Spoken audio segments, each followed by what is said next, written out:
¿Qué tal? Buenas tardes. ¿Ahí me pueden escuchar? ¿Ahí sí me escuchan? Perfecto. Me informan que ya se escucha. Ya me están diciendo que se está escuchando. Sí, una disculpa, una disculpa. No sé aquí qué cosa rara hizo GoToWebinar. Entonces me voy directo sobre el inicio de la transmisión y aparentemente ya se corrigió el problema. Bueno, comentaba por el chat que en la página de GitHub, en nuestra página de GitHub, se los vuelvo a enviar.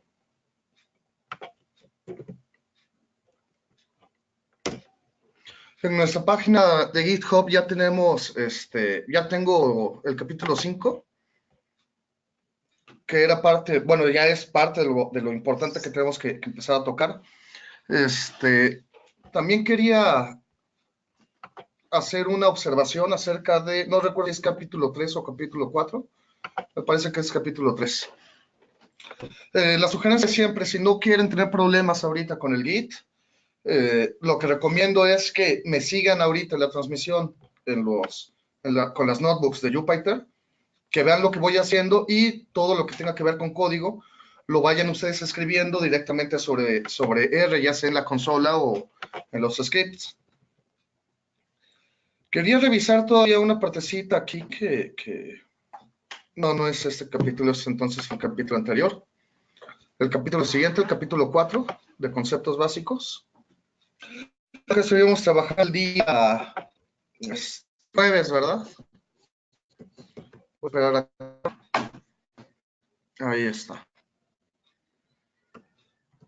Sí, disculpen, me moví un poco. Bueno, nos habíamos quedado en esta partecita, que son las funciones. Incluso construimos una función que denominamos ecuación de segundo grado para R. La voy a mostrar nuevamente esta función, la de ecuaciones. Aquí está.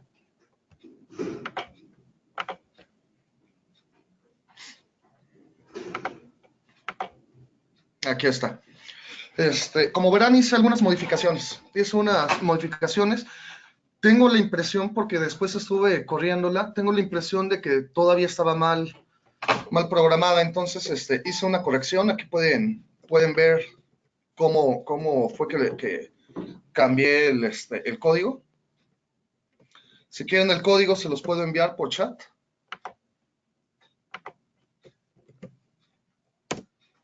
Ahí lo tienen, ese es el código corregido de las ecuaciones de segundo grado.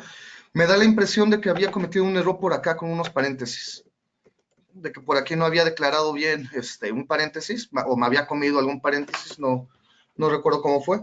Se las paso de todos modos. Ven que les decía, esta la quiero tener para un ejemplo a la mano, ya cuando nos vayamos a meter fuertemente a la sintaxis de las funciones. Por lo pronto, voy a cerrar aquí. Por lo pronto, regresando a donde nos habíamos quedado de capítulo 4. En capítulo 4 vimos entonces qué son las funciones y cuáles son sus características. Así una forma muy breve, muy rápida de hacerlo. Vimos cuál es la manera en la que llamamos las funciones. Es el nombre de la función y paréntesis. Hay funciones que van a tener argumentos. Por ejemplo, min necesitamos darle un argumento. Lo voy a abrir ya con Jupyter. Si recuerdan, la diferencia entre Jupyter y GitHub es que en GitHub los tenemos como archivos de texto, mientras que en Jupyter los tenemos como archivos con los que podemos interactuar.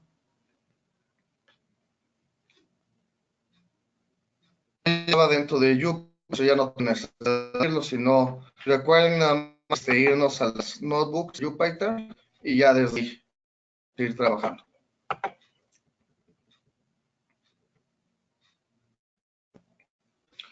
Bueno, entonces, como contaba, hay funciones que van a necesitar, por ejemplo,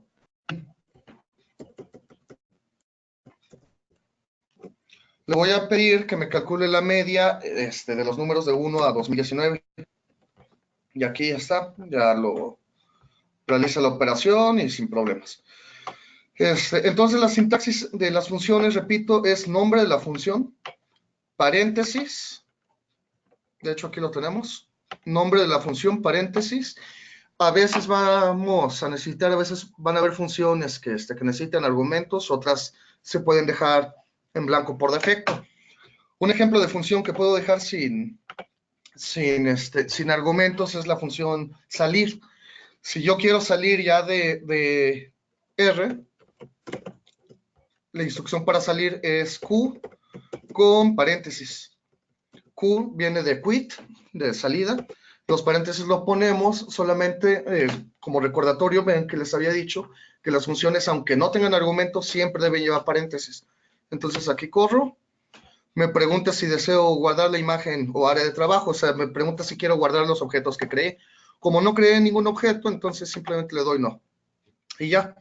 Entonces, este es un ejemplo de una función en R que no necesita argumentos. La función básica de salida. Es lo que en Python tendría como exit. Si quieren lo podemos ver desde terminales. Hago una terminal.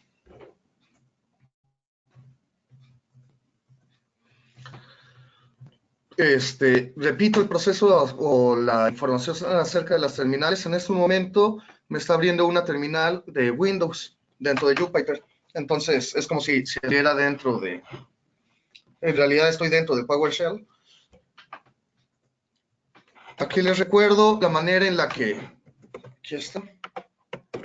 Para correr R desde terminal de Windows es r.exe. Le doy.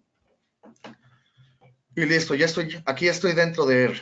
Aquí estoy dentro de R, entonces puedo hacer cosas con R. Si me quiero salir, repito la instrucción Q, paréntesis y salgo.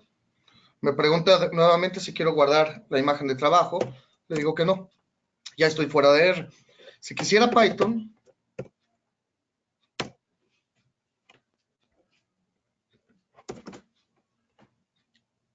aquí estoy dentro de Python. Aquí yo ya estoy dentro de Python, con la instrucción Python, estoy dentro de Python, entonces aquí, por ejemplo, la instrucción para salir sería exit. Y listo, ya me saco de Python. Ya estoy nuevamente en esta dirección. Pero en fin, voy a cerrar esta terminal. Me regreso entonces. Pusimos algunos ejemplos, los data frames.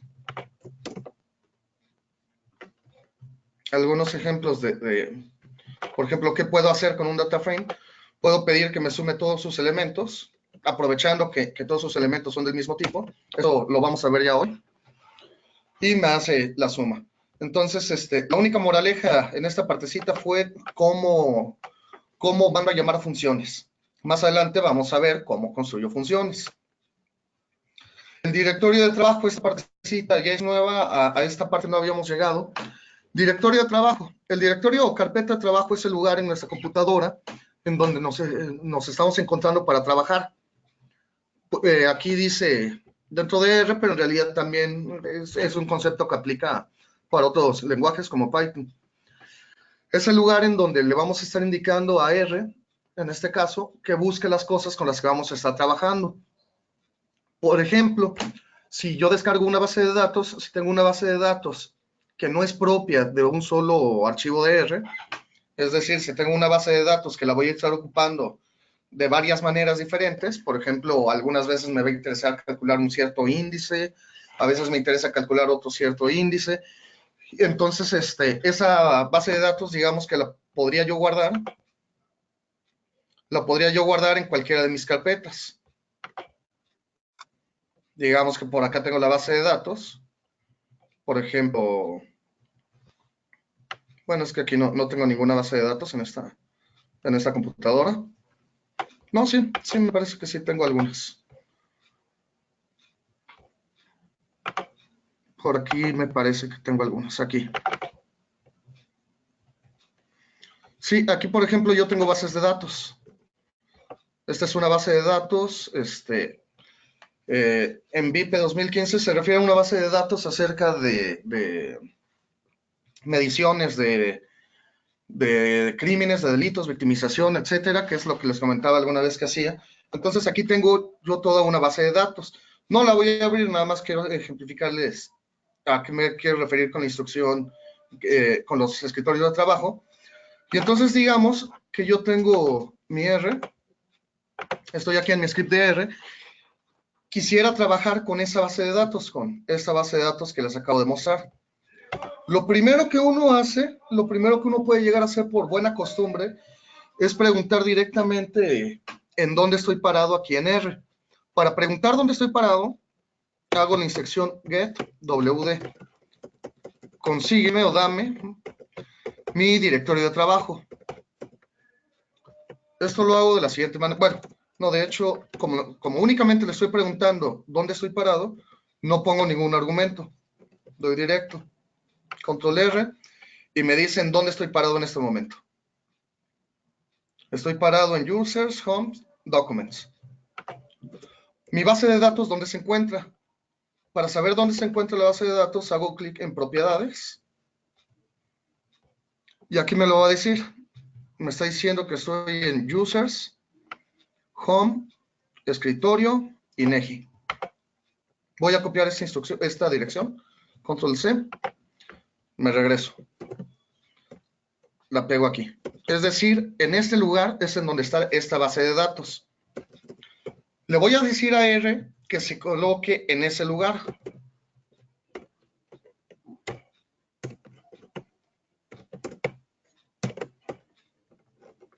La instrucción set, fíjate ahora en este lugar de trabajo. Escribo entre comillas la dirección a donde me quiero mover y aquí R funciona como el PowerShell de Windows, incluso como Linux. No va a reconocerme, si yo marcara esto, no me va a reconocer la dirección. De hecho, por ahí alguien en una de los problemas que tuvo me envió correo. No recuerdo quién fue, pero me envió correo diciéndome que no estaba jalando su bash de Git.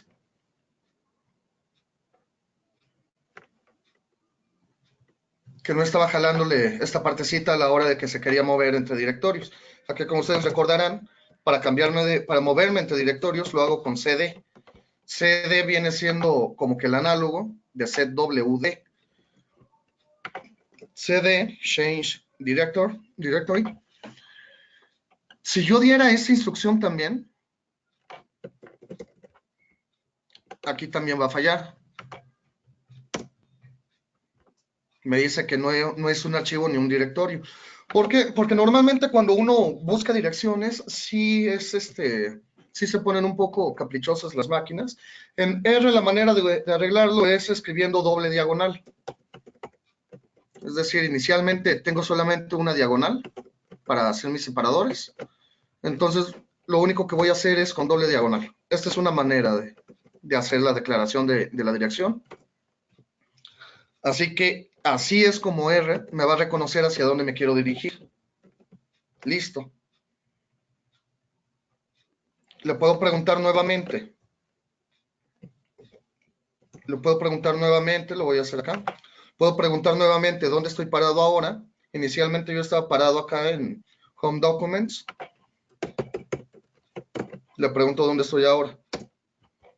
Y listo. Ya me está diciendo, en este momento estás en la carpeta INEGI del escritorio. Como yo ya estoy parado ahí, básicamente, virtualmente digamos, yo en estos momentos estoy acá. Me estoy moviendo por acá. Así que en particular ya puedo leer esta base de datos. La lectura de base de datos es también un tema que nos va a interesar. Pero en fin, entonces, aquí lo importante es aprender, esta partecita, lo importante era aprender cómo me voy a dirigir entre directorios de trabajo, que era la parte final con la que concluíamos el capítulo 4. Los directorios de trabajo, aquí como lo comento, estoy diciendo, aquí le estoy preguntando con la función getWD, le estoy preguntando en dónde estoy en este momento, y con la función setWD, le estoy diciendo hacia dónde me quiero dirigir. Ahora, noten Aquí, por ejemplo, en el Jupyter, tengo una sola diagonal, pero esta diagonal no es la misma que las diagonales que yo tengo acá. Estas vienen de izquierda a derecha y esta va de derecha a izquierda. Esa es otra forma en la que yo puedo darle las direcciones a R. Por ejemplo, si quisiera regresarme a donde estaba, era Home, Documents.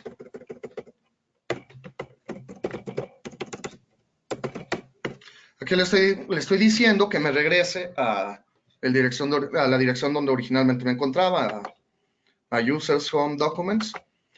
En vez de escribir la doble diagonal, lo puedo hacer con diagonal invertida, con la diagonal que va de derecha a izquierda, y también lo va a reconocer.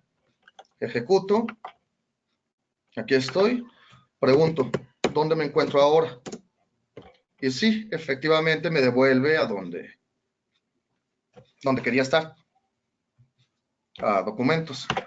Entonces, esto si quieren se lo aumento por acá. Lo vamos a dejar como comentario. Recuerden, los comentarios se hacían con gatito, con el símbolo de gato. Como separador, usamos doble diagonal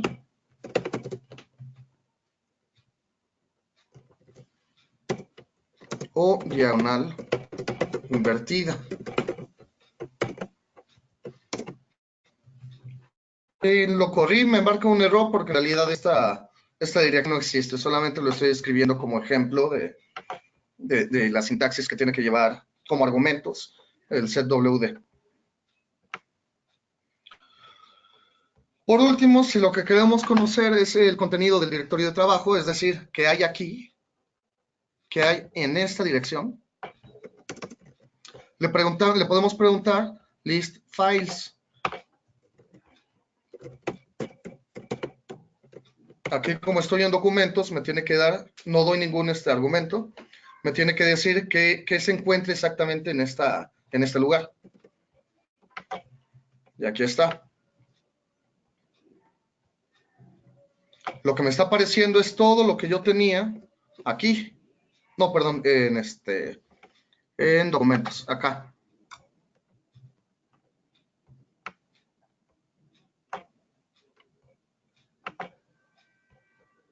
Si diera con el otro, que era en donde me quería parar. Por cierto, para recuperar las órdenes en R, basta con escribir la flecha en su teclado, la flecha que apunta hacia arriba. Entonces, si estoy parado en consola y aprieto esa flecha sucesivamente, me va a ir dando las últimas órdenes que le fui instruyendo. Entonces, aquí de nuevo, ya me paré en INEGI y pregunto qué tengo ahí.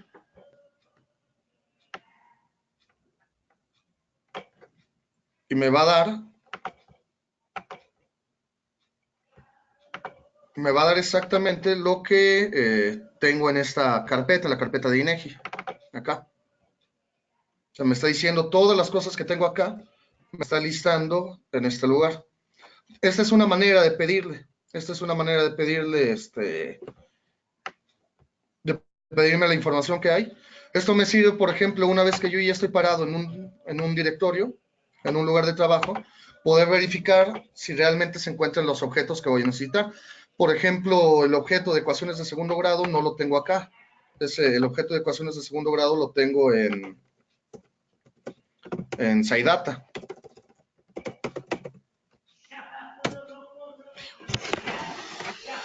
Como pueden ver, aquí me acabo de dirigir a la documentación, perdón, a la carpeta de SciData, y entonces ahora me va a decir que tengo en esta dirección. Me aparecen algunas de las cosas que he estado creando, me aparecen las ecuaciones, el solucionador de ecuaciones de segundo grado que había creado. Como yo ya estoy parado acá, ya puedo utilizar esas funciones. A manera de ejemplo, me voy a regresar a documentos. Aquí estoy en documentos. Ya estoy de nuevo en documentos. Si digamos que quiero resolver la ecuación de segundo grado,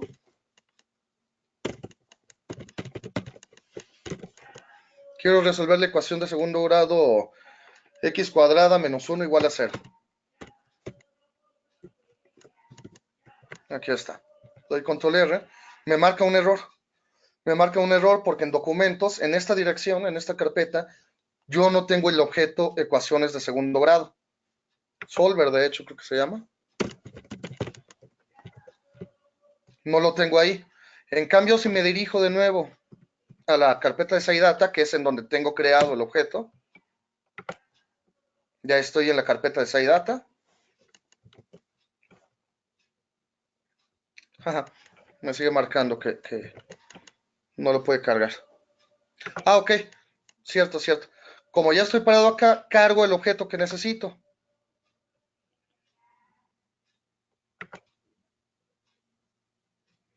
Estoy parado ya en SciData, cargo el objeto que necesito. Que es este.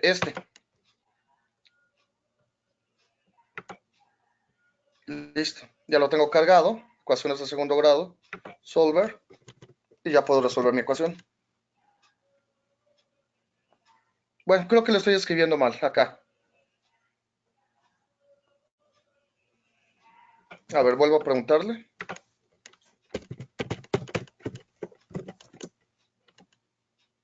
X segundo grado. No llevaba el solver. El do. Ahí está. Ya pude correr la función. Sí, es que estaba escribiendo mal el nombre de la función. Pero bueno, entonces esto le sirve entonces para poder saber, para poderse mover entre directorios. Hay formas, por ejemplo, también en las que si tú tienes información en un directorio, por ejemplo aquí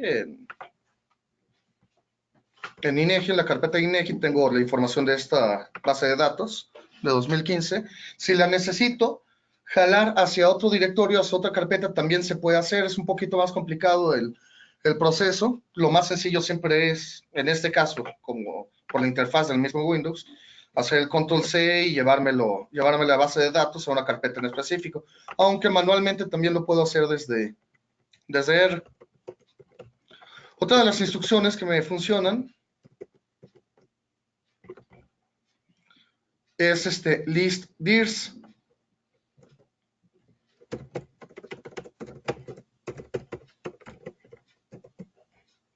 En este caso no me está dando información más que este puntito, porque en realidad, recuerden, ahorita estoy parado en SciData y en SciData no tengo directorios dentro de directorios. Esta función me da los directorios que están dentro de la dirección y esta que está acá me da los archivos. Entonces hay una ligera diferencia entre poder ver la lista de los directorios y poder ver los archivos. Generalmente ustedes lo que van a utilizar es esto, list files. El list dirs es para otras cosas un poquito más avanzadas, pero normalmente, como son funciones digamos, de búsqueda manual, lo que les va a interesar es saber qué archivos son los que tienen ahí dentro. Sesión. Bueno, la sesión, esto ya lo habíamos comentado, esto sí lo comentamos creo que sí lo hicimos el jueves, sí, el jueves. Los objetos y funciones de R son almacenados en la memoria RAM de la computadora. Cuando estamos ejecutando R, creamos una instancia del entorno, es decir, nos estamos creando un espacio dentro de la computadora en donde se van guardando los objetos de esa sesión. Es posible tener más de una sesión de R activa en la misma computadora, no hay problema con eso. Yo podría abrir dos consolas de R al mismo tiempo y no me da ningún problema. Solamente hay que ir teniendo cuidado porque si estoy parado en las mismas direcciones, esto ya también es cuestión perdón, no era ¿verdad? Era de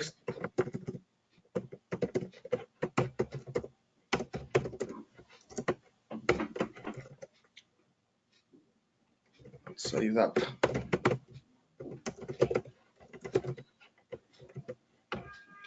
Aquí estoy parado de nuevo en SciData. De tal manera que yo podría estar trabajando en mi directorio, crear objetos por acá, con esta terminal, y también está creando objetos en ese mismo lugar con esta terminal. Entonces sí puedo llegar a tener por ahí un problema en cuanto a los llamados objetos, así que hay que tener mucho cuidado ahí en qué es lo que estamos haciendo cuando trabajamos con terminales, con dos terminales al mismo tiempo. El cuidado es más bien sobre no estar creando objetos por acá que pudieran entrar en conflicto con estos. Sin embargo, sí puedo hacer cosas como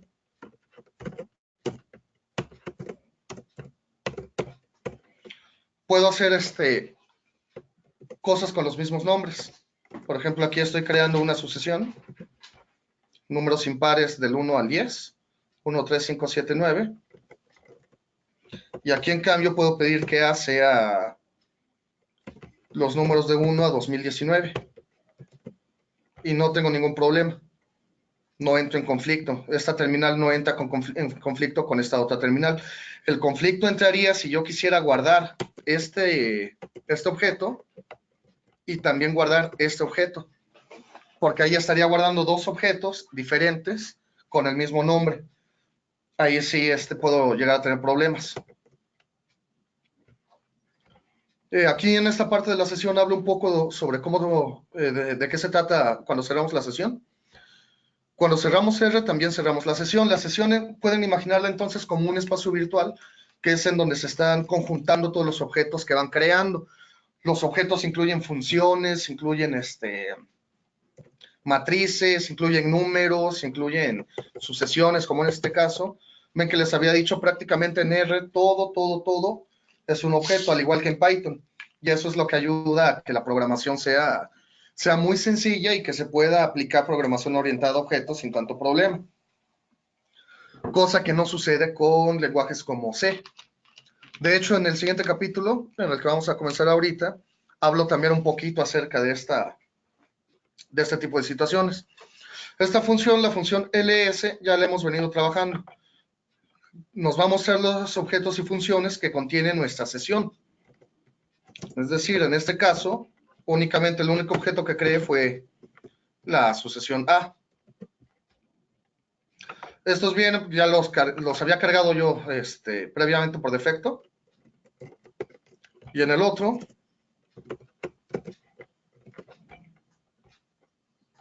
me está apareciendo A, esta letra A, este objeto A, perdón, mejor dicho, este objeto A es diferente a este objeto A.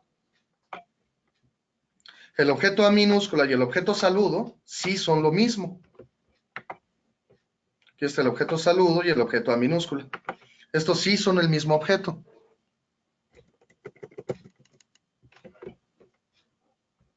Pero bueno, voy a cerrar consola.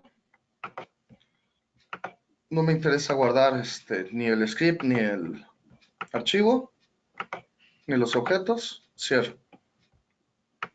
Por ejemplo, aquí que estoy dentro de UPython, ls me va a decir los objetos que estuve creando durante esta sesión, durante el uso de esta notebook. Me parece que el único objeto que creé fue los objetos creados, bueno, más bien las instrucciones realizadas, les había comentado, me aparecen enumerados de este lado, en el lado izquierdo. Entonces, este que está acá no es un objeto, lo puedo guardar como objeto, pero no, para este momento no es un objeto todavía. Este objeto sí lo creé, este data frame lo acabo de crear, calculé la suma de sus elementos, así que esto como tal no es un objeto, es el resultado de una función. El get tampoco los creé, así que en realidad únicamente me va a pues, precisamente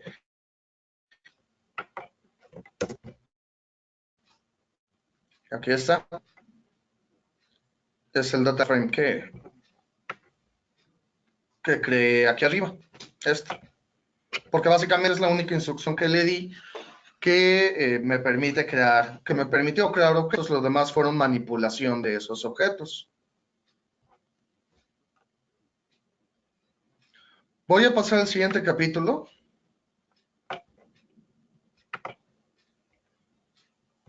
El,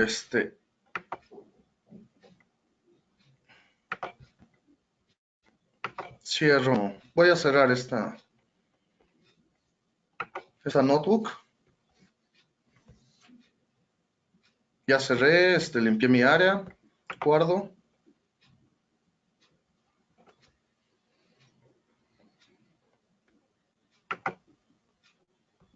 Y me voy. Ahora sí, cierro desde acá.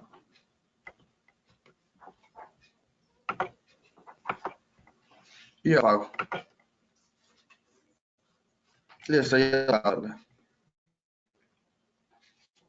Voy a ver el capítulo 5, que es el que me interesa de esta sesión. Ya llegará a esta partecita. Antes de comenzar el capítulo 5, voy a hacer un preliminar acerca de la creación de sucesiones numéricas con R. ¿Por qué? Porque ya habrán visto, utilizo mucho cosas como, voy a abrir un nuevo R. Lo que no necesito cerrar, por ejemplo, el logotipo de SciData no lo quiero ahorita, el bash tampoco. Así lo voy a dejar.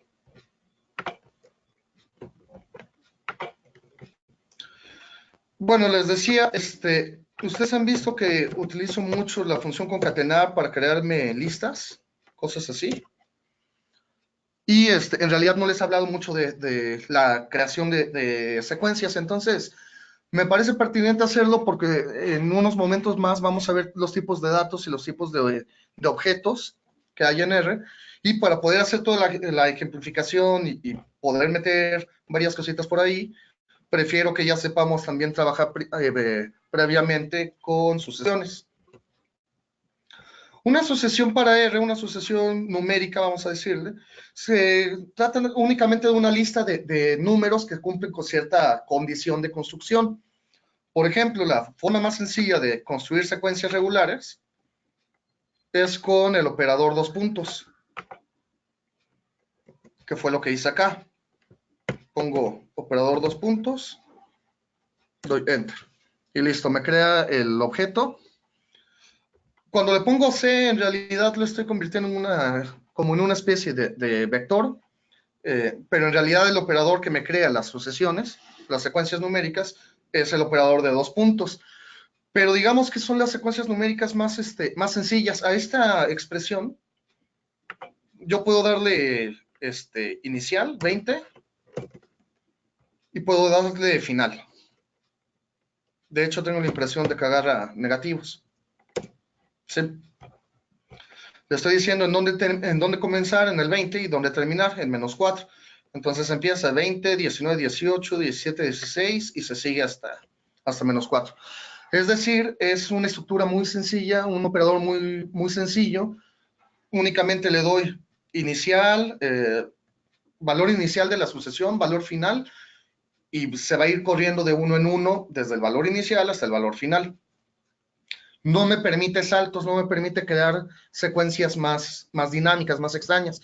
Entonces, en realidad, como que para hacer cositas rápidas de numeración me sirve, pero si yo quisiera hacer secuencias más extrañas, me deja de servir el operador de dos puntos. Una de las propiedades que tiene el operador de dos puntos es que tiene prioridad sobre otros operadores aritméticos en una expresión. Lo voy a hacer aquí aprovechando que ya lo tengo. Lo voy a hacer en Jupyter. Aquí le estoy diciendo en X, en el objeto X, guárdame la sucesión del 1 al 10. Los paréntesis, recuerden, cuando yo pongo paréntesis alrededor de una asignación, es porque le estoy diciendo que no solamente me haga la asignación, sino que también me devuelva el objeto calculado. El punto y coma, recuerden, era solamente un separador de línea. Es decir, le voy a pedir que me efectúe estas tres instrucciones. Esta y esta. Al mismo tiempo, o inmediatamente una después de la otra. En Y, ¿qué estoy guardando? En Y le estoy diciendo, dame los números del 1 al 10. Pero esto que está aquí en negrita, esto que tengo aquí en negrita, el operador, esto que acabo de subrayar, el operador dos puntos tiene prioridad sobre otros operadores aritméticos en una expresión. Es decir, aquí lo que va a hacer es crear primero los números del 1 al 10 y después a toda la lista restarle el número 3. A todos los elementos de la lista le va a restar el número 3. Que es una cosa ahí interesante. No le estoy diciendo que se lo reste, no le estoy diciendo hazme 10 menos 3 primero y luego créame del 1 al 7. No, le estoy diciendo créame del 1 al 10 y a todos los resultados réstale 3. Para Z es análoga a la instrucción. Normalmente uno leería haz 3 por 1, 3 y síguete hasta el 10, es decir, la lista del 3 al 10, pero no. En realidad, repito, el operador 2 puntos tiene prioridad sobre los otros operadores aritméticos de suma, resta, multiplicación, división. Así que en realidad lo que va a hacer es crear la lista de los números del 1 al 10 y después va a multiplicar cada uno de esos elementos por 3. Voy a ejecutar la orden. Aquí está. Como pueden ver, X, los números del 1 al 10. Y son estos mismos números, pero restándoles 3. Sería 1 menos 3 menos 2. 2 menos 3 menos 1. 3 menos 3, 0, etc. 10 menos 3, 7. Y en Z estoy guardando el resultado de tomar cada uno de los elementos de X y multiplicarlo por 3. 3, 6, 9, 12, 15, hasta 30. Entonces, es una forma rápida para crear sucesiones sencillas, utilizando el operador de 2 puntos, pero no es la única. Como podrán imaginarse, existen en sucesiones que son más complejas de programar, que no se basan solamente en instrucciones, digamos, como combinaciones lineales de ciertas secuencias, sino que en realidad sí pueden llevar cosas más extrañas. Por ejemplo, cuando voy a trabajar con secuencias más complicadas, con secuencias un poquito más trabajadas, se utiliza la función sec. Con la función sec yo puedo crear entonces, este tipo de sucesiones más complicadas. En general, la sintaxis, ¿cuál es para la función sec? Lo puedo definir de varias maneras. Una forma que es, digamos, la más común. Yo digo en dónde voy a comenzar. Voy a decir en dónde voy a comenzar. Voy a decir a dónde voy a terminar. Por ejemplo, le estoy diciendo que empiece en 1 y que termine en 1, entonces en realidad no le estoy diciendo gran cosa. Puedo hacer el cambio de 1 hasta 2019. Le estoy diciendo, comienza desde 1 hasta 2019. Bye. El bye lo que me va a decir es cómo quiero que vaya haciendo mis saltos. Esta cosa me sirve para poder seguir creando sucesiones aritméticas. Recuerden ustedes, las sucesiones aritméticas son donde términos consecutivos restan una constante, restan siempre lo mismo. Por ejemplo, esta es una sucesión aritmética, porque si yo tomo términos consecutivos y los restos, siempre me da lo mismo. 27 menos 24, 3, 18 menos 15, 3, 9 menos 6, 3. Entonces, estos son ejemplos de funciones aritméticas. Y entonces lo puedo hacer así, le puedo decir directamente de cuánto quiero yo el salto. Aquí un ejemplo.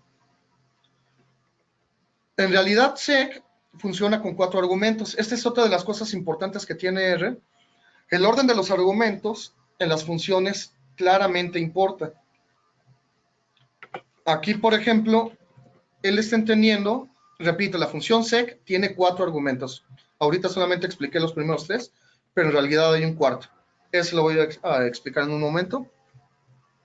Le estoy dando de comer 3 argumentos, pero la función sec es de 4. No importa, el cuarto argumento puede ser, de hecho, debe ser vacío en la función sec. R entiende más bien, que estos 3 argumentos corresponden a los primeros 3 argumentos de la función sec. Es decir, R me está entendiendo que quiero comenzar en el 1, terminar en el 20 y avanzar de 0.5 en 0.5. Lo corro y aquí está. Me crea esta sucesión de números. Voy 1, 1.5, 2, 2.5, 3, 3.5, etc. Estoy avanzando de punto 5 en punto 5, empezando desde el 1 hasta el 20. Ahora, no todos van a ser alcanzables, no todos los finales son alcanzables, como este 20. Aquí, ¿a qué me refiero con final alcanzable? Que el final de la secuencia, el número que yo le estoy indicando al final, que quiero que sea en donde termine, pertenezca a la secuencia. El 20 pertenece porque si yo voy sumando de punto 5 en punto 5 desde el 1, en algún momento llego al 20. ¿Qué pasa con el siguiente ejemplo? Tengo sec de 1.20 en 0.3. Aquí no debe ser alcanzable el 20 no va a ser alcanzable porque no hay manera, por más que yo sume 0.3 al 1, nunca voy a poder llegar al 20. R lo que hace por default es detenerse al más cercano, en el más cercano que llega.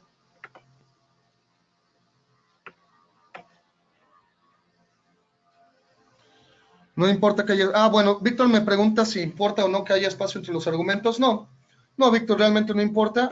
Podría escribirlo así. Estoy dejando un espacio en estas comas y no importa. Si a R no le hace ruido esto. De hecho, hay prácticas, o sea, de pronto son como que estilos. Yo normalmente nunca dejo en funciones, nunca dejo comas entre mis argumentos. En realidad, la buena práctica, la buena costumbre debería decir que a los argumentos de las funciones que ocupas les des el nombre, from, para que R sepa exactamente a quiénes te estás refiriendo. O sea, R lo hace por default. Como comentaba, R entiende que las primeras tres cosas que le estoy dando de comer se refieren exactamente a las primeras tres en las que él está programado. Puedo hacer esto. O bueno, esto sería, digamos, la forma correcta de hacerlo. Le estoy diciendo explícitamente quién es, en dónde quiero empezar, from, explícitamente hasta dónde quiero llegar y explícitamente cómo quiero ir brincando. Incluso puedo no dar los nombres de todos, únicamente dar el nombre de uno solo de los argumentos. Es decir, estoy indicando explícitamente este 0.5 a qué valor apunta, que es al by, al parámetro by, y lo sigue haciendo. No me marca ningún error. De hecho, tengo la impresión de que al revés también funciona. Puedo poner aquí primero el to y luego el from.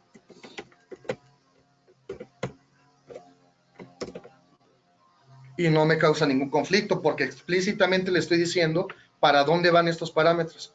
Le estoy diciendo, empieza desde 1, termina en 20 y vete del punto 5 en punto 5. Esta es una de las ventajas que tiene, que en realidad no importa el orden en el que escriba los argumentos, siempre que le diga qué significa cada uno de los argumentos. El by, que es como quiero el tamaño del brinco, el to, que es hasta dónde quiero que llegue, y el from, que es desde donde quiero que arranque. Y esto aplica, esta formulación aplica para todas las funciones de R. No va a importar entonces si no va a importar entonces el orden en el que las incluya, siempre que haga explícito qué es cada una de las cosas. Si no hago explícito qué es cada una de las cosas, él va a tomar el orden por default. El orden por default, en este caso, para la función sec, es este. El primer parámetro siempre es from, el segundo siempre es to, el tercero, y aquí es en donde entra una partecita de lo que quería llegar con la función sec. El tercero a veces es by, pero a veces va a ser length out. En este caso, normalmente el length out, ahorita explico qué es, aparece apagado. Antes de brincar esta partecita del brinco, del length, quería mostrar esto, esta que les comentaba. Aquí estoy diciéndole, empieza en el 1, termina en el 20 y vete de 0.3 en 0.3. Obviamente, si yo me voy de punto 3 en punto 3 comenzando con el 1, nunca voy a terminar en el 20. R lo que hace por default es entonces llegar hasta el más cercano que pueda alcanzar sin sobrepasarme. En este caso 19.9. Si ustedes notan en la secuencia, voy de 0.3 en 0.3, llego 19.3, 19.6, 19.9. El siguiente tendría que ser 20.2, pero ya me pasaría del término final, que es 20. Entonces R en automático lo corta en el 19.9. Hasta ahorita, ¿qué es lo que me ha hecho la función sec? Entonces, con la función sec yo digo en dónde quiero iniciar con el parámetro to, a dónde quiero llegar con el parámetro by, y desde dónde quiero empezar es from, a dónde quiero llegar es to, y el brinco que quiero ir dando, que es by. Pero hay otra manera de poder crear más o menos lo mismo. En vez de utilizar el parámetro by es de brinco, yo puedo decir más bien en cuántos pedazos quiero que me divida mi segmento. Aquí, por ejemplo, le estoy diciendo empieza en el 3, termina en el 8, pero quiero que hagas pasos de longitud, no de longitud, perdón, quiero que me des 4 etiquetas. Y aquí lo está haciendo. 3, 4.6, 6.3 y 8. Le estoy diciendo que me dé 4 etiquetas. Lo voy a hacer a la antigua, como lo hacían, como lo hacían con reglas y compases. Entonces repito, perdón, aquí está. Lo que estoy haciendo con length out, básicamente le estoy diciendo en cuántos pedazos quiero que me divida el segmento. Así que ya no tengo necesidad de decirle el brinco que tiene que ir.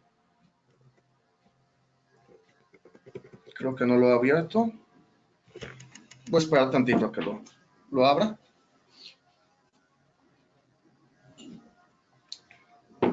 Sí, lo que quiero mostrar es gráficamente y visualmente qué es lo que está haciendo R con esta instrucción.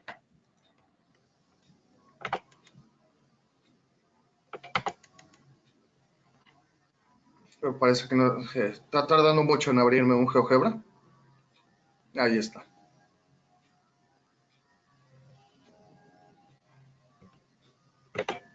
Aquí está. Yo le estoy diciendo entonces a R, quiero que comiences en el 3 y termines en el 4. Aquí estoy. Estoy en el 3, en el 8, perdón. Y termino en el 8. Aquí los tengo, 3 y 8. Este programa GeoGebra es para hacer construcciones geométricas. Voy a quitar la cuadrícula para que se vea más claro, así. Estás empezando en el 3 y estás terminando en el 8. Y quiero que me dividas en 4 partes iguales el segmento, el que va del 3 al 8. ¿Cómo es que se hacía antes esta división? Bueno, antiguamente, bueno, no antiguamente, sino de hecho hoy en día sigue utilizándose este truco en albañilería. Voy a quitar este punto C. Ahí está. Lo que se utilizaba para quienes estén un poquito familiarizados con matemáticas es el teorema de Tales. Entonces, por ejemplo, voy a pedir que me trace una circunferencia de radio, no sé, cualquier radio, 5. No, es muy grande ese. De radio 1.2. Ahí está. Me fijo en la intersección, pido de nuevo una circunferencia de radio 1.2. Ahí está. Uno más.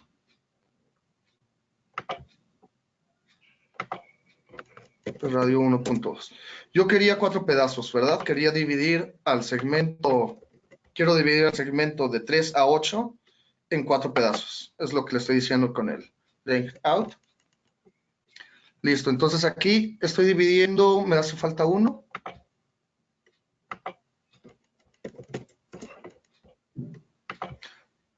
Aquí estoy dividiendo cierto segmento que está parado sobre esta recta, sobre esta línea recta, en 4 partes iguales, porque los radios valían lo mismo, en mi caso 1.2, pero en realidad puede ser cualquier radio el que yo me quiera tomar. Entonces tengo este radio, este radio, este radio y este radio, 4 pedazos iguales. Ahora lo que se hacía, bueno, repito, todavía sigue haciendo algunos albañiles, uno, el punto final con el 8, que era el que a donde me interesaba llegar, y ahora trazo simplemente paralelas. Es una aplicación del teorema de Tales para poder dividir segmentos utilizando regla y compás. Listo. Voy a dejar de mostrar las circunferencias. Para este momento me dejan de servir.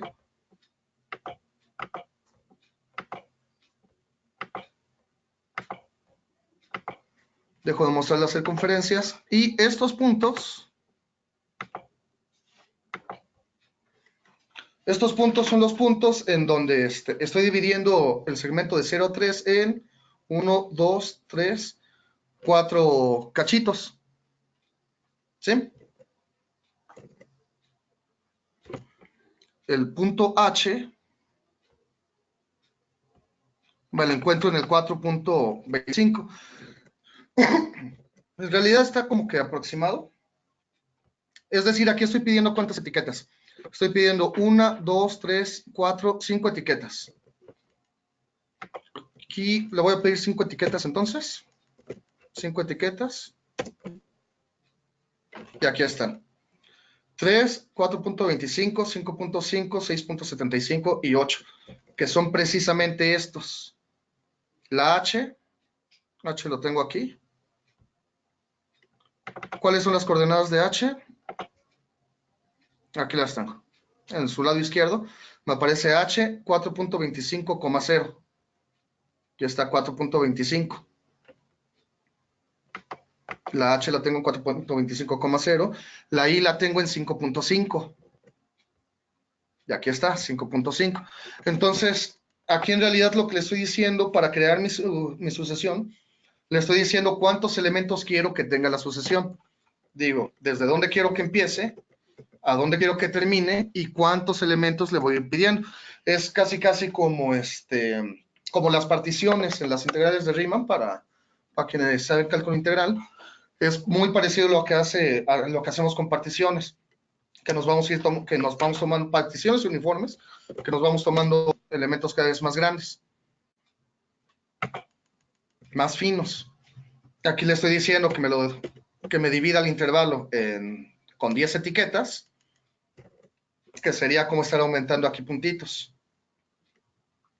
De tal manera que la diferencia en el uso de los dos, en el sec by,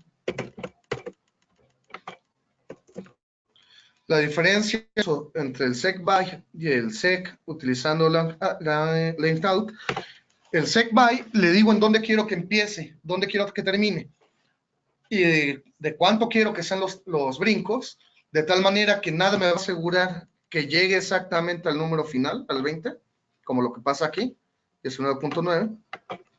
Y en cambio con el length out, R me hace en automático las divisiones. Me va a decir en automático en dónde van a ir quedando los puntitos, los numeritos. Geométricamente, el sec length es lo que acabo de hacer acá, lo que hice ahorita en GeoGebra. Es entonces, digamos, como que una forma muy, muy sencilla de visualizar la geometría de lo que estamos llevando. Por eso les decía, sec acepta 4 argumentos, 4 tipos de argumentos.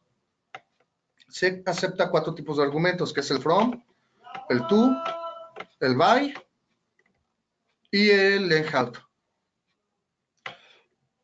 Pero en realidad únicamente le damos de comer 3, que es el inicial, el from, el final, que es hasta donde quiero llegar, y aquí tengo que escoger qué me conviene, si utilizarlo con by para que vaya haciendo los brincos de una manera, los saltos entre elementos los vaya haciendo de una manera predeterminada, que yo le digo qué valor quiero que tomen, y el length out, que en realidad ahí lo que va a hacer es irse fijando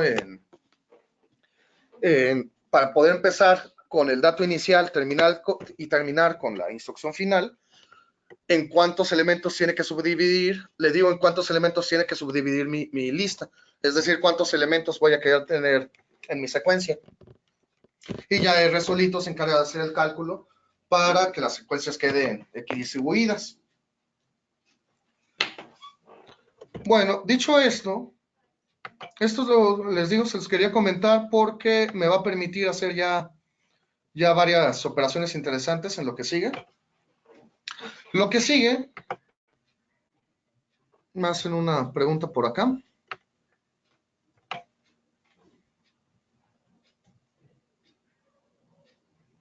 Sí, Víctor, en teoría así debería de ser. Víctor me pregunta si yo coloco los dos argumentos, ¿entraría en conflicto? Vamos a hacerlo para quitarnos la duda, pero sí, lo más seguro es que sí, Víctor. Por ejemplo, ¿cuáles sé que van a entrar en conflicto? Lo voy a hacer aquí, aprovechando que ya tenemos estos, 3 y 8. Si yo me voy brincando de punto 3 en punto 3, comenzando desde el 3,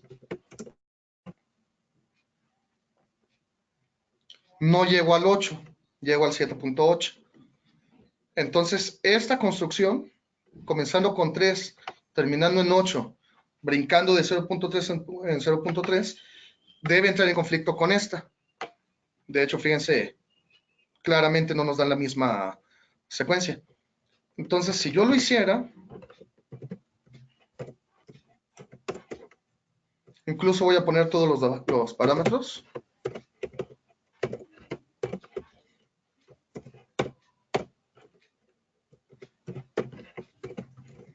¿Cuál dijimos que era? 0.3. Ahí está. Si llega a ser algo, va a ser una locura. Pero sí, efectivamente me marca un error. Me marca un error, me dice demasiados argumentos. Porque me acepta 4 tipos de argumentos, pero en realidad yo solo le doy de comer 3. Si yo hiciera esto, si quito las etiquetas de los... Bueno, estas etiquetas las dejo. Si quitar esta etiqueta, esta ya está. Esto sí lo va a ejecutar, pero recuerden, la forma en la que está programada la sintaxis de esta función, de la función sec, es para que el primer argumento, si yo no indico quién es, si yo no indico hacia dónde qué parámetro le estoy dando de comer, él va a entender que el parámetro es el valor inicial, porque lo tengo en la primera posición de los argumentos. Aquí estoy en la segunda posición de los argumentos, entonces lo entiende como parámetro final. Aquí estoy en la tercera posición de los argumentos. Para R, la función sec, la tercera posición de los argumentos indica el brinco. Así que por default, esto me va a dar la sucesión brincando de 0.3 en 0.3. O sea que si yo quisiera hacerlo más bien en cachos, en pedazos, indicándole el número de etiquetas que necesito. ¿Dónde estaba? Aquí está.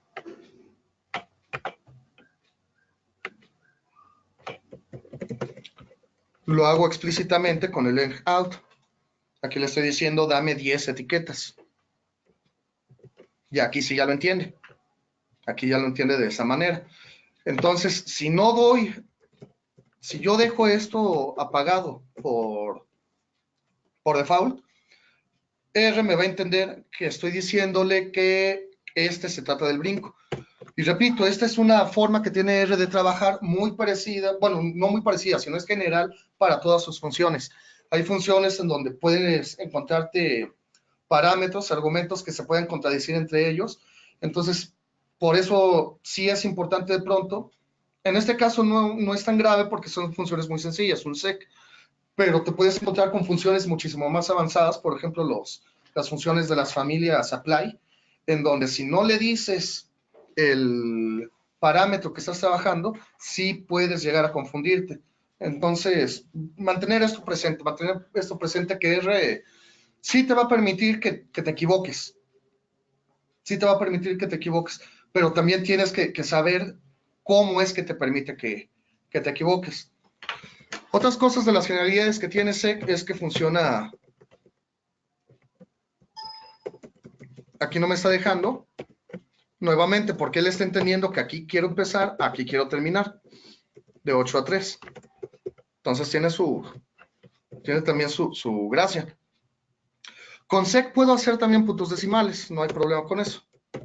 0.2, 0.5 a 8, yéndonos con de 10,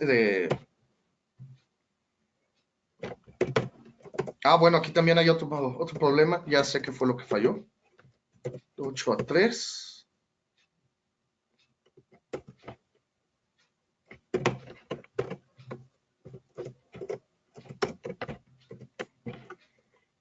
No, no es el byte. Sí, estoy cayendo en mi propio error. Sí, el que les quería mostrar era que también puedo utilizar puntos decimales.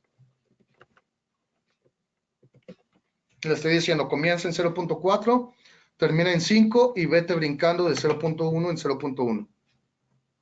Sí, Víctor, de hecho, eso fue lo que noté, que el paso es más grande que la longitud del intervalo. De hecho, el paso se define como, lo tengo aquí anotado en las notas, como de donde quiero llegar, le resto de donde quiero salir y divido entre el número de etiquetas que quiero tener, menos 1, el número de pedazos, menos 1. Ese menos 1 se hace porque, aprovechando que aquí tengo aquí fíjense, mi número de etiquetas es 1, bueno, es 1, 2, 3, 4, 5. Tengo 5 etiquetas. Pero ¿cuántos pedazos en realidad son? 1, 2, 3, 4. Por eso es que me aparece el menos 1 en la definición del byte. O sea, una manera para poder, bueno, no lo va a hacer SEC porque, como dije, SEC nada más alcanza 3 argumentos, pero para poder encontrar formas equivalentes de definir sucesiones utilizando by y utilizando length-out, o sea que las dos me generan el mismo resultado, la relación es a partir de esta fórmula. Si yo conozco el length-out, es decir, si yo conozco cuántas etiquetas quiero tener, aplico esta fórmula para el cálculo de by y entonces me va a decir qué parámetro tengo que darle en by para obtener esa misma secuencia. O al revés, si yo conozco los brincos que quiero estar dando, puedo hacerlo al revés para poder conocer el número de etiquetas, para calcular el número de etiquetas necesarios para pedir. Solamente que por ahí hay va a haber un problemita, por ahí si se lo imaginan, que esta cosita de acá, el hecho de que con el by no siempre voy a alcanzar los finales, puede causar conflictos de todos modos. Ahí es cosa de meterse a cuestiones de divisibilidad y un poquito de números enteros, pero y bueno, eso obviamente ya queda por fuera de un curso de R's más de matemáticas. Pero en general son las dos maneras que vamos a tener para construir secuencias muy sencillas, sucesiones aritméticas. Para poder generar otro tipo de secuencias, otro tipo de números, se ocupan instrucciones más complicadas. Obviamente, si yo quisiera generar una sucesión de números obedeciendo a una distribución normal, no me va a servir un SEC, porque un SEC son sucesiones aritméticas. Entonces, pues hay varias maneras para ir creando las sucesiones.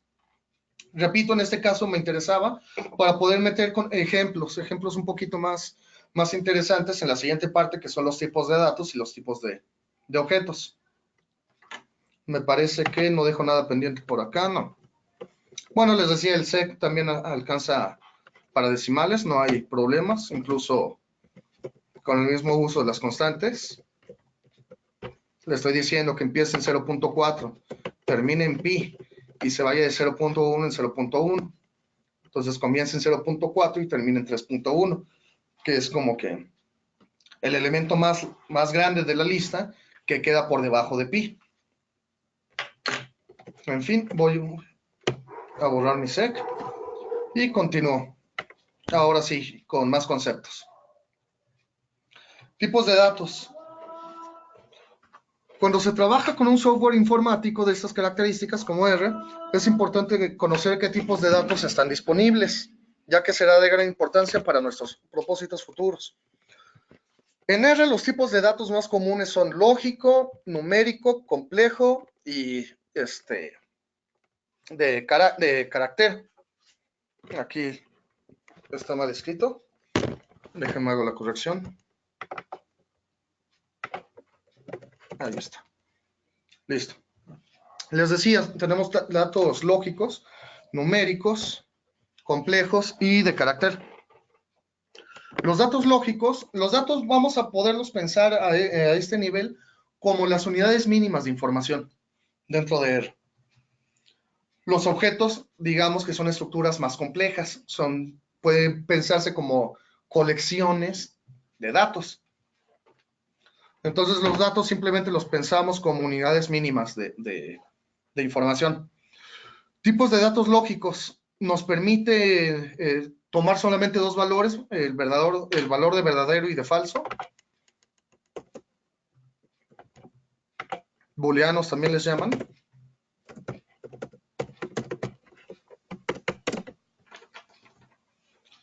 Estos sirven para poder decidir si ciertas sentencias tienen sentido o no, son verdaderas o son falsas.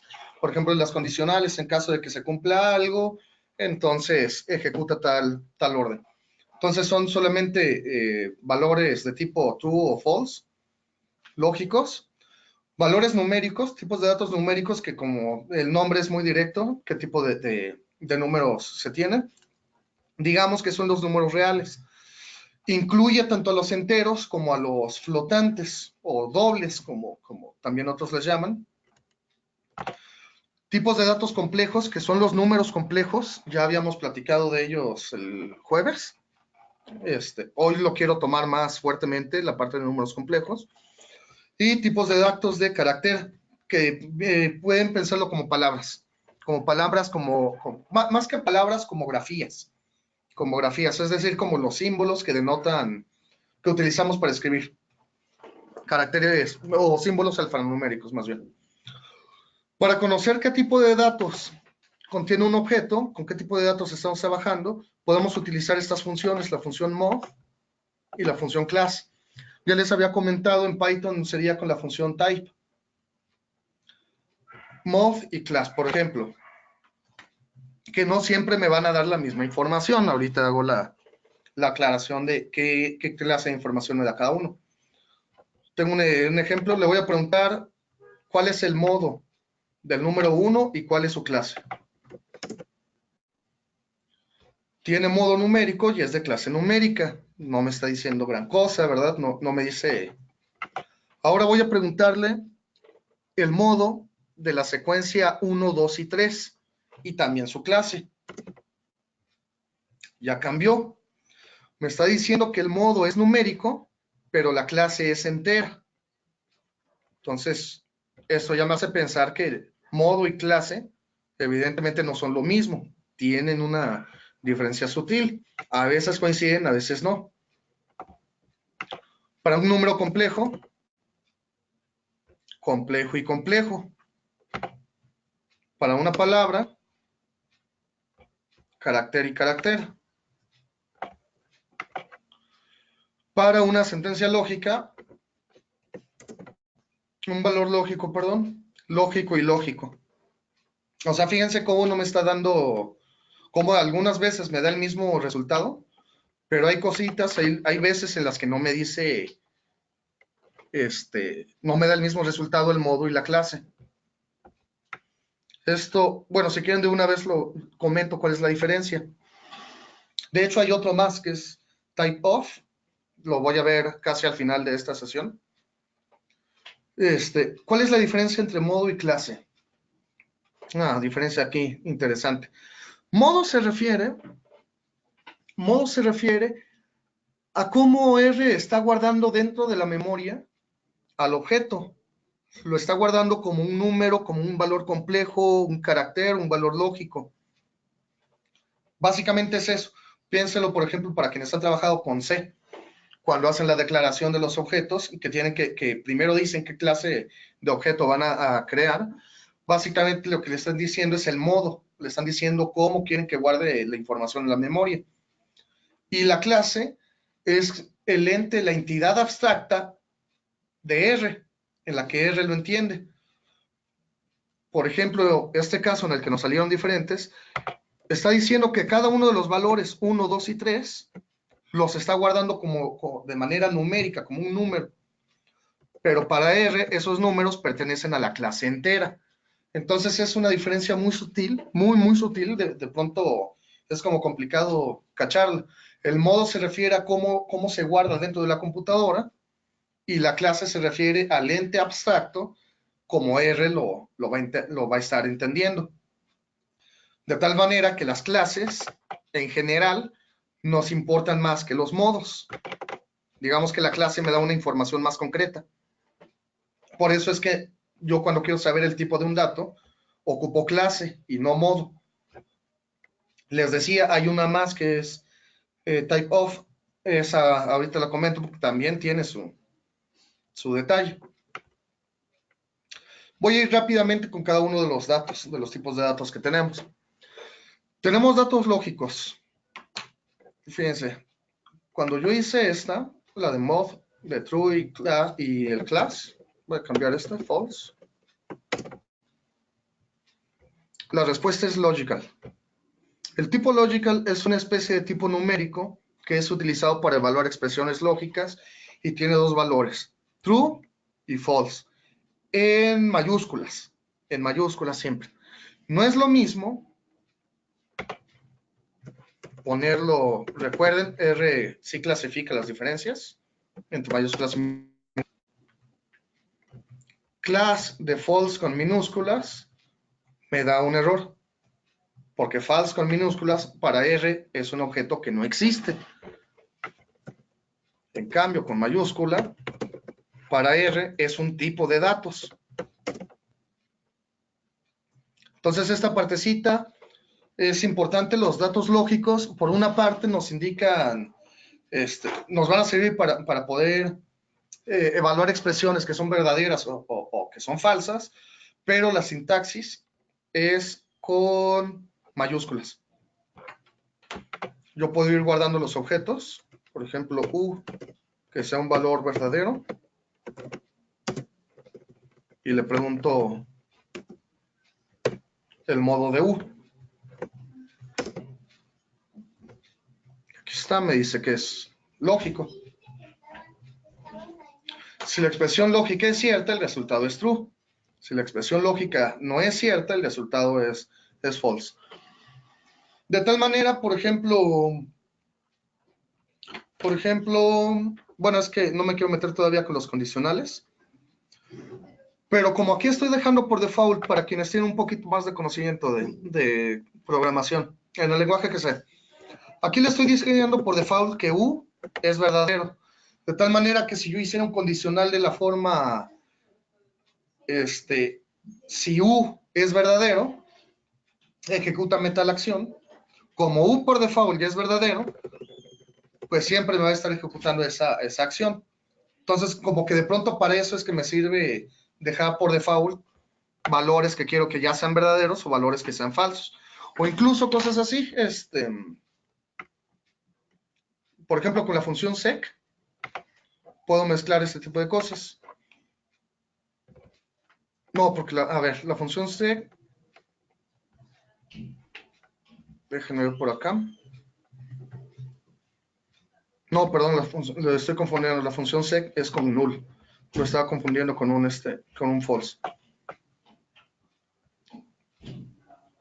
Sí, por ejemplo, hay funciones, por aquí me preguntan, hay funciones en donde hay valores que sí pueden ser true o false. Tú los puedes prender o los puedes apagar. Por ejemplo, con los data frames hay algunas. Cuando tú tienes algo que no es un número, not a number, dentro de un data frame, por ejemplo,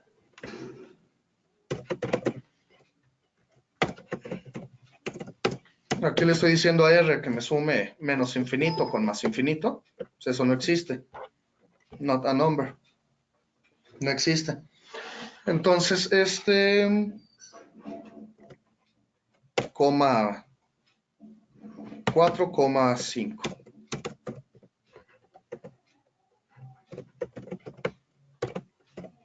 A estos objetos los guardo en una cosa que voy a llamar A. Ahí está. Si yo le pido que me sume los elementos de A, me dice que no es posible, not a number, porque menos infinito más infinito no existe, matemáticamente no existe, no es ni siquiera cero, sino no existe. Cuando yo le pido que me sume los elementos de A, no me los va a sumar.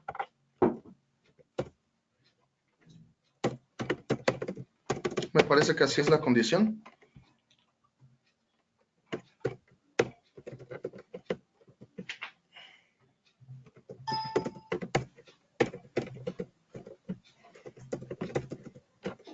A ver.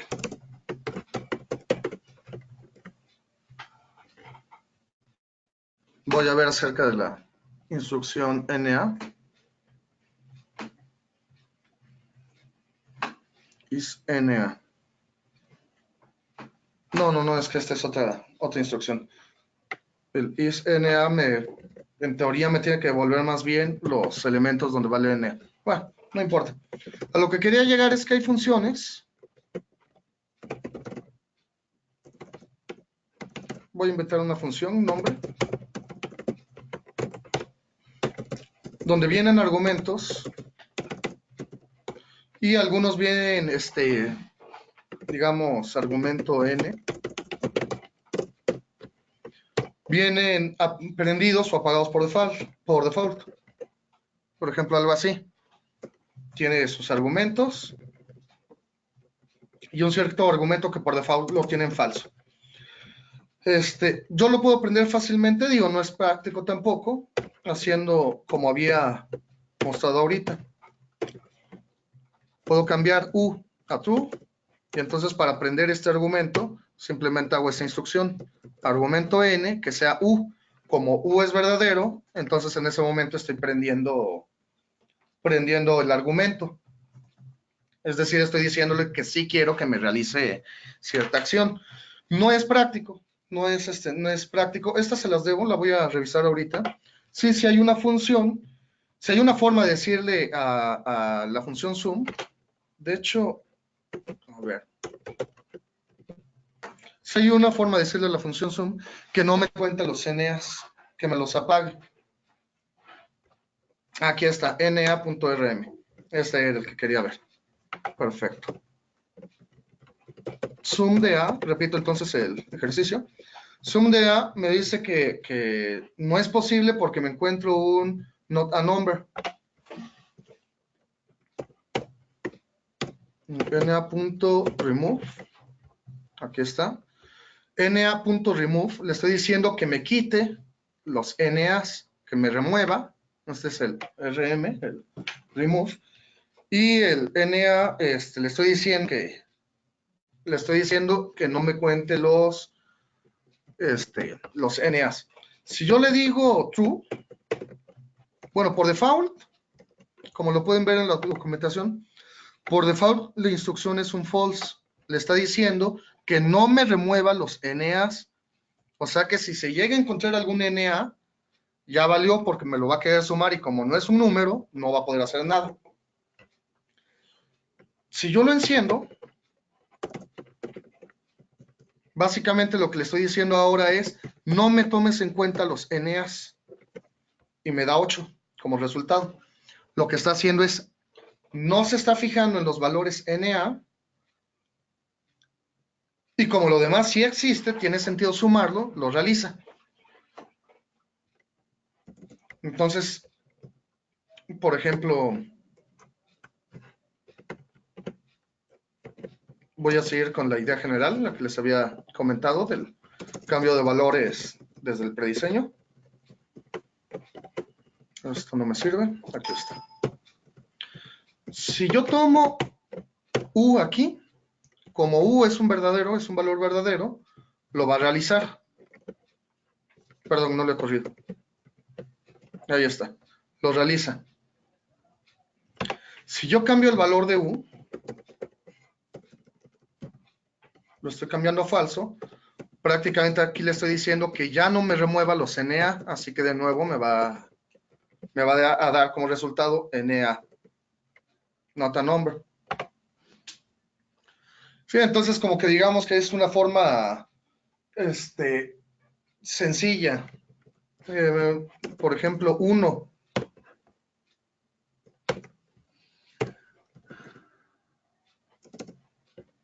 1 es mayor que 8. Pues es falso esto, ¿no?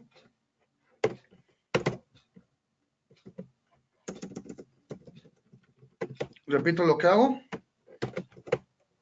Aquí está. En esta partecita le pregunto, ¿1 es mayor que 8? Eso es algo falso. Entonces, en U me va a guardar un valor de falsedad. Por eso aquí me aparece el false. Pongo el NARM apuntando a U. Como U es falso, me va a dar un nota number. Aquí está. En cambio, si le pregunto, 1 es más pequeño que 8, esto es un true. Le estoy diciendo en U, guárdame un valor verdadero. Y aquí el NA, el removerme NA, tómamelo como verdadero, entonces, como el valor de U. Entonces compilo, y aquí está, lo hace. Incluso directamente lo puedo ir haciendo. Pongo -1 menor que 8, como -1. Perdón, sí, -1. Lo había hecho con 1, lo vuelvo a hacer con 1. Como 1 es menor que 8, entonces esta sentencia, la que subrayé de azul, es verdadera. Por lo tanto, el NA, el remove, me lo está volviendo verdadero, por lo tanto me va a hacer la suma. Entonces está bonito, ¿no? Porque yo puedo darle, como este es un valor de tipo, el NARM tiene que apuntar a un valor verdadero o falso, un valor de tipo lógico, puedo poner directamente instrucciones. A veces va a ser sencillo, como en este caso que estoy poniendo el 1 menor que 8, una instrucción muy, muy sencilla. A veces sí voy a necesitar hacer con un condicionante, por ejemplo, o algo así. Pero está bonito, a mí me parece curiosona la manera en la que hace la sintaxis. Les comentaba, por ejemplo, con C no sucede esto. Aquí cuando tú le dices a R el valor directamente, true, le pregunto el modo, me dice que es lógico. En C, como ustedes recordarán, lo primero que hubiera tenido que hacer era algo así como logical o bool, no recuerdo cuál es de las dos instrucciones, y después ya pones el valor. Y luego apuntarías algo así sobre la veracidad del valor. O con los números enteros. Por ejemplo, int, le doy z. Aquí estoy pensando en C. En programación en C. Le doy el z y después diría qué valor quiero que tome z. Es decir, primero declaro la existencia y después asigno el valor. R no, Python tampoco, son muy dinámicos en ese sentido. En automático, en cuanto tú le dices el objeto, por ejemplo, en R o en Python me basta con hacer esa instrucción, él ya va a entender qué tipo de objeto es el que estás creando. Ya no le tienes que decir de antemano qué objeto es. Sí, entonces son varias de las cositas de las que me gusta más utilizar R que C. Bueno, además de que yo estoy orientado más bien a la parte de probabilidad y estadística, entonces a mí de verdad me sirve mucho esto. Voy a guardar estas, a cerrar estas y continuamos. Entonces estos fueron los valores de tipo lógico, los datos lógicos. Datos numéricos, los datos numéricos pueden ser enteros o dobles, flotantes también unos los conocen. Para evitarse de tecnicismos, los datos dobles, los datos numéricos dobles o flotantes, que también otros lo llaman así, por ejemplo en Python se llaman flotantes, no se llaman dobles, en C, perdón, se llaman doble también, se refiere a números con punto decimal y ya. Entonces, los datos numéricos pueden ser enteros, es decir, que no tengan punto decimal, o dobles. Hay que tomar en cuenta que la precisión de los números depende en gran medida de la capacidad del equipo de cómputo. No todos los equipos de cómputo van a tener la misma capacidad, así que la precisión sí puede estar cambiando. Por lo que en ocasiones una operación de tipo float, de tipo doble, perdón, de tipo doble, no dará el resultado exacto, sino una aproximación. Un tercio es un ejemplo de dato numérico de tipo doble. De hecho, se lo puedo preguntar.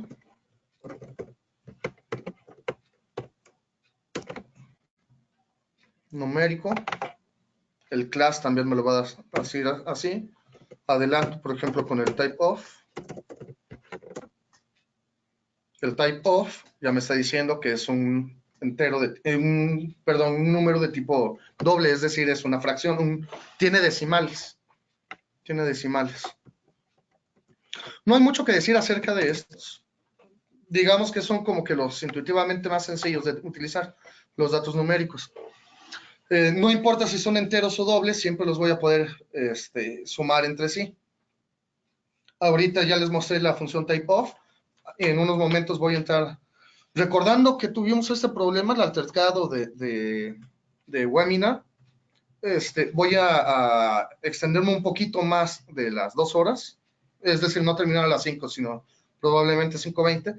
Además de que sí me interesa ver bien a detalle esta partecita, este capítulo, el capítulo 5. Les decía entonces, con los datos numéricos no hay mucha cosa que decir, son como que los más intuitivos. Vienen otro tipo de datos, los datos complejos. Aquí sí hay bastante documentación que me gustaría mostrarles para trabajar con números complejos. Los datos de tipo complejo corresponden al conjunto de números complejos. La manera en la que construimos números complejos, aquí le escribo, pero en realidad no es tan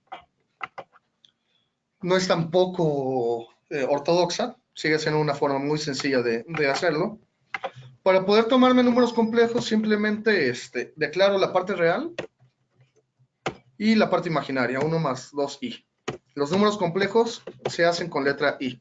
Ya les había comentado, a diferencia de Python, donde se hace con j. Listo. Me da el complejo 1 más 2i.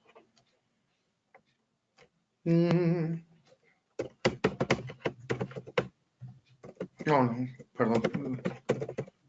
Ahí está. Le pregunto el modo y ya me dice, es un número complejo. Esta es una forma de construir números complejos, pero no es la única. De hecho, esta es la parte interesante. Si yo quisiera el número complejo 1 menos 2i, lo hago directo también. 1 menos 2i. No hay problema. O sea, esto es seguir únicamente la notación usual de números complejos, la notación algebraica usual. Aquí lo ven, modo de 1 menos 2i, complejo. No pasa nada. Básicamente es lo que digo en esta partecita de la sintaxis de los números complejos. Pero también se pueden construir utilizando la función complex.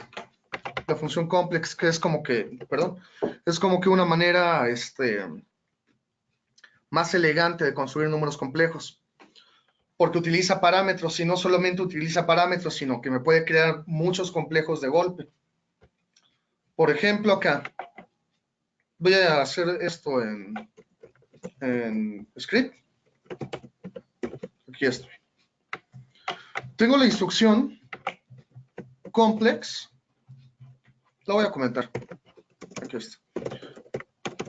Antes de entrar a la instrucción como tal. Primero, los números complejos se pueden dar de al menos de 3 maneras, pero para trabajarlos con R, lo usual es que se dé de 2 maneras. La primera manera es dando la parte real y la imaginaria del número complejo. Entonces le digo directamente, la parte real de mi número complejo quiero que sea 4 y la parte imaginaria quiero que sea 9. Estoy construyendo entonces al número 4 más 9i. Y sí, efectivamente me da el número 4 más 9i. Estoy dando explícitamente quiénes son su parte real y su parte imaginaria. Pero también pudiera ser que conozco su módulo, su longitud y su dirección. Me voy a regresar a GeoGebra. Recuerden, los complejos también pueden ser vistos como vector.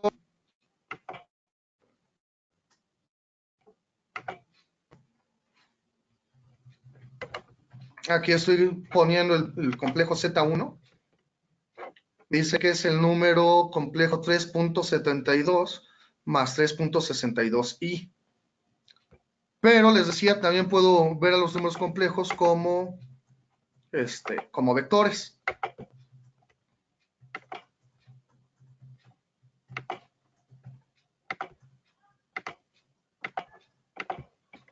Voy a dejar aquí un punto 3, pero en realidad esto no lo necesito.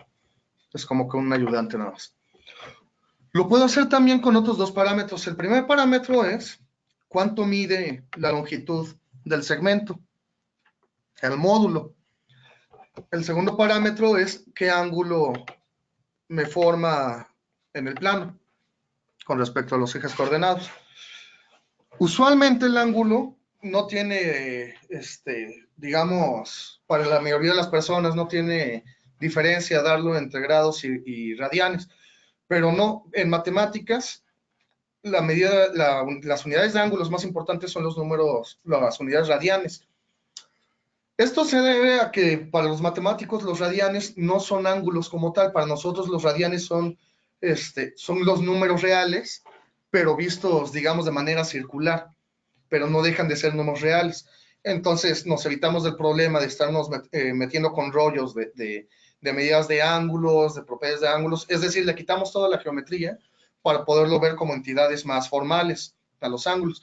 Y entonces en vez de hablar de ángulos, hablamos de ángulos como tal, geométricamente, hablamos de los números reales vistos circularmente. Pero en fin, geométricamente, entonces los números complejos, como los vectores, tienen una magnitud, que es lo que el segmento que señalo aquí. Es este segmento y un ángulo de inclinación. Aquí me lo está dando en grados, pero repito, para nosotros, para los matemáticos, la medida importante son los radianes. Dicho esto, todos los lenguajes de programación con los que trabajan, yo hasta la fecha no he conocido alguno que no lo haga así, los ángulos los toman en cuenta en radianes, por default. Los ángulos vienen programados en radianes. Moraleja, una parte de la moraleja de esto, ¿cuál es entonces? Los números complejos pueden ser descritos por su módulo y por su inclinación, por su ángulo. Así que R me va a permitir que R me va a permitir construir números complejos utilizando esos dos parámetros. El módulo, le voy a decir qué tan largo quiero que sea la longitud, 5 por ejemplo, y el argumento. Argumento en el sentido de ángulo. Repito, los argumentos están en radianes, entonces si yo pusiera 4, él lo va a entender como 4 radianes, no como 4 grados, sino 4 radianes. Incluso si quisiera ser más explícito, puedo poner 2 pi radianes. 2 tercios de pi, perdón. Pues 2 pi radianes es lo mismo que 0 grados, así que en realidad no le haría nada. Le estoy diciendo, dame el número complejo, dame aquel número complejo cuya longitud es 5 y cuyo argumento es 2 pi tercios. Y listo, me lo construye. Me dice es el número menos 2.5 más 4.333, etc. Ese es un número complejo cuyo módulo es 5, es el número complejo cuyo módulo 5 y cuyo argumento principal es 2 pi tercios. Argumento principal se refiere, para quienes saben algo de matemáticas y física, argumento principal se refiere al primer ángulo o al ángulo que es más pequeño, al argumento que se forma entre 0 y 2 pi.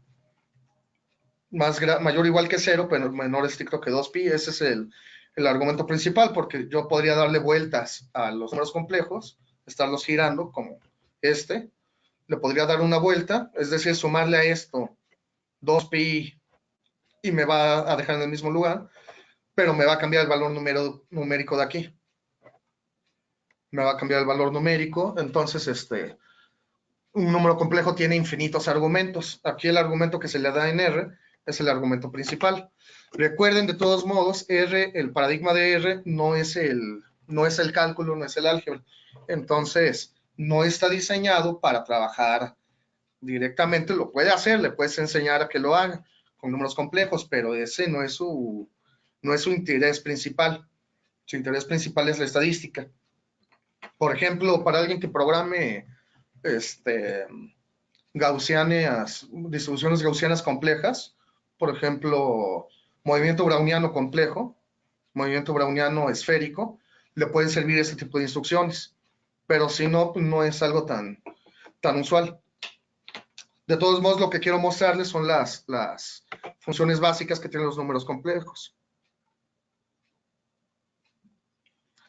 Me dice Víctor que recuerda que en su clase de fundamentos era la notación Z. No, a ver, es que hay varias notaciones. Es más bien, Víctor, si no mal recuerdo, es la notación Siskov. Si no mal recuerdo. Es que decir que es notación Z es muy genérico, porque en realidad puede ser porque Z representa la Z minúscula. Normalmente uno en matemáticas a los números complejos los asigna con Z minúscula, W minúscula, o puede ser que se esté confundiendo con la Z del símbolo de los enteros, de los números enteros. Pero incluso ven que les decía, hay una tercera forma de mostrar un número complejo, que es a través de su forma exponencial, pero que yo recuerde, R no trabaja directamente con las formas exponenciales de los números complejos. Me pregunta Víctor que si hay casos en donde se ocupe números complejos en estadística. Sí, Víctor, sí los hay. De hecho, son interesantes.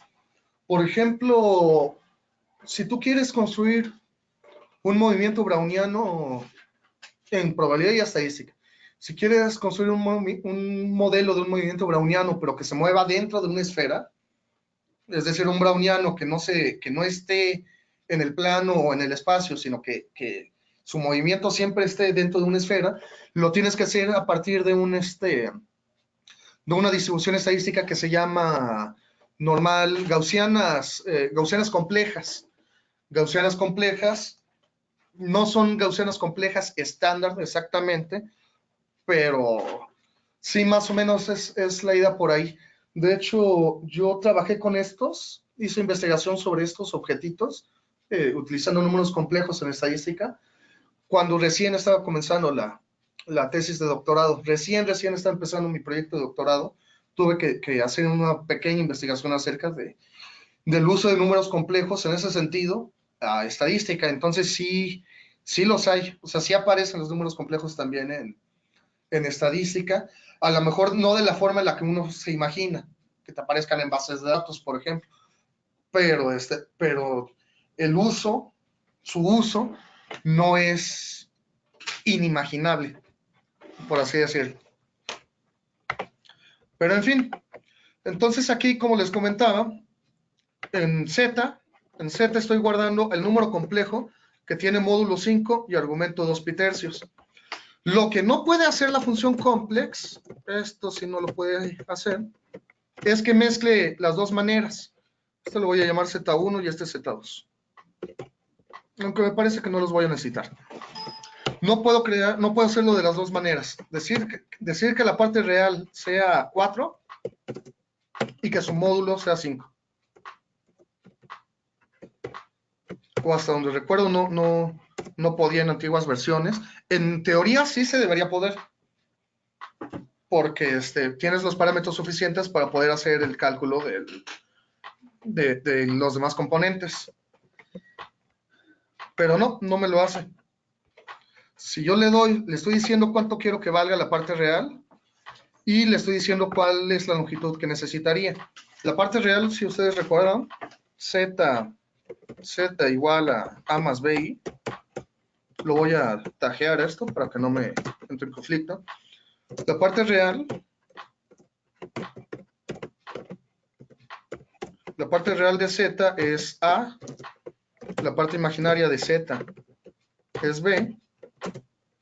Se cumple también que el módulo de Z es la raíz cuadrada de la parte real, o sea, de A cuadrada, más B cuadrada, y el argumento de Z, el argumento principal de Z, es la tangente inversa de la parte imaginaria sobre la parte real. Entonces, si yo conozco cualesquiera dos parámetros, o sea, los parámetros, los atributos de los números complejos son estos cuatro. Si yo conozco cualesquiera dos, por ejemplo, conocer este y conocer el módulo, con eso puedo calcular los otros dos, porque es por teorema de Pitágoras, por los despejes. Digamos que son cuatro ecuaciones y las incógnitas son A y B, argumento y módulo. Entonces, queda perfectamente bien definido mi sistema de ecuaciones, va a tener soluciones únicas y todo se va a portar bonito. O sea que en teoría, bueno, no solo en la teoría, sino en la práctica también, si yo conozco dos de los cuatro parámetros de un número complejo, ya puedo conocer los otros dos. Así que en principio esta orden que le hago a R, complex, le digo quién quiero que sea la parte real y quién quiero que sea el módulo, en principio lo debería poder hacer, no lo hace. Como que R es celoso en este sentido para los números complejos, así que solamente lo puedo hacer de dos maneras. O doy la parte real y la parte imaginaria, o doy el módulo y el argumento. No puedo mezclar como había hecho aquí. No puedo dar la parte real con el módulo.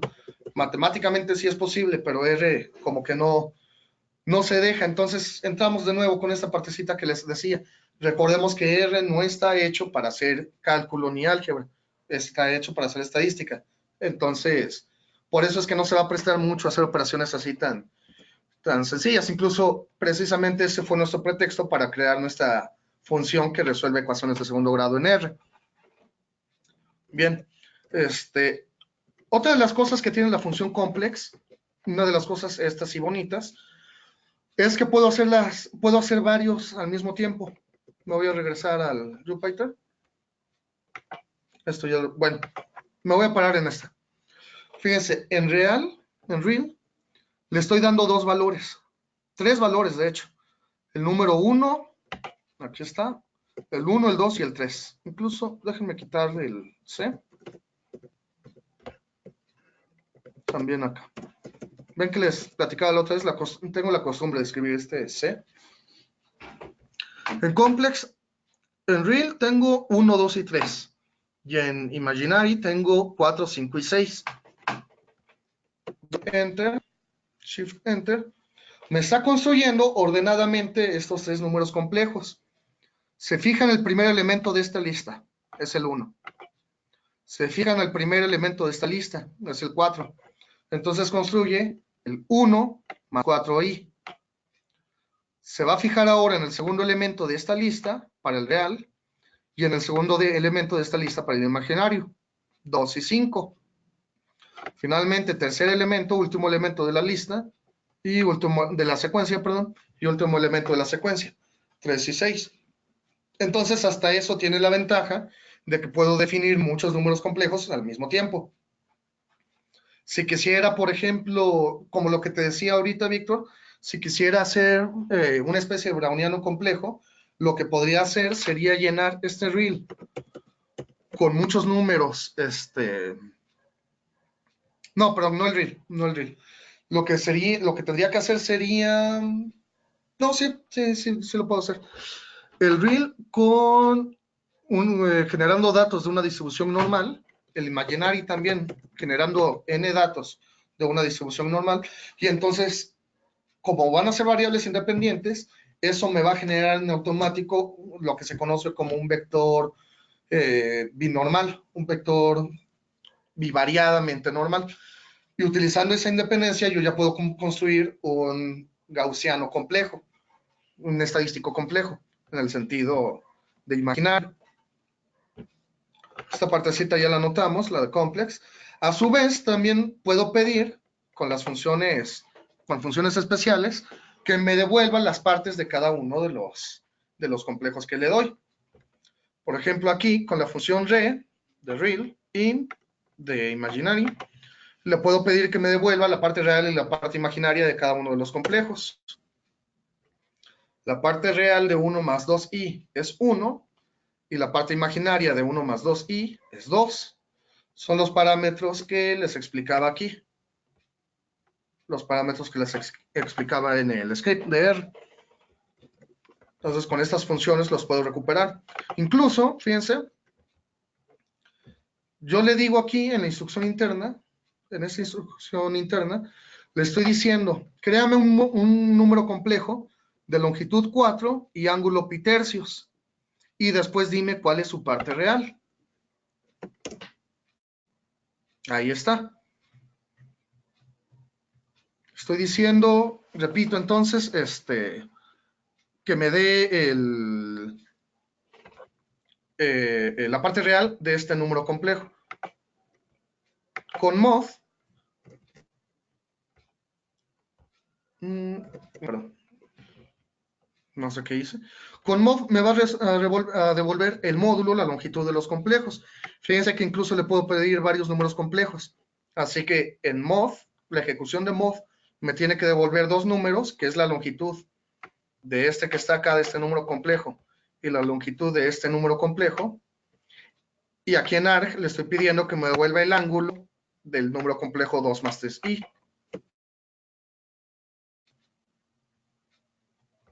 Y listo. Me está diciendo la longitud del número complejo 2 más 3i es 3.6055, etc. De hecho, si quieren lo puedo verificar en este momento. Para calcular la longitud de manera manual sería la definición. Dame la raíz cuadrada de 2 al cuadrado más 3 al cuadrado, que es este número complejo, 2 más 3i. Ejecuto. Y 3.6055, que es justamente el que me había dado con la instrucción mod. Entonces, simplemente de esta manera puedo calcular las longitudes y los argumentos. Voy a eliminar esta celda, no la necesité. Y además, como los números complejos forman elementos de un campo numérico, en el sentido del álgebra abstracta, puedo hacer operaciones entre números complejos, las operaciones usuales: suma, resta, multiplicación, división y potenciación.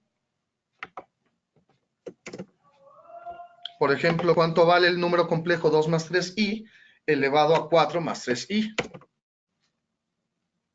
Me da el número complejo cuya parte real es 0.667238 y el número complejo cuya parte imaginaria, bueno, y la parte imaginaria es 8.8345.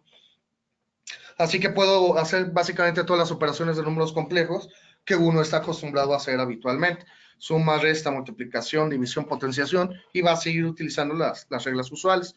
No, no se va a confundir.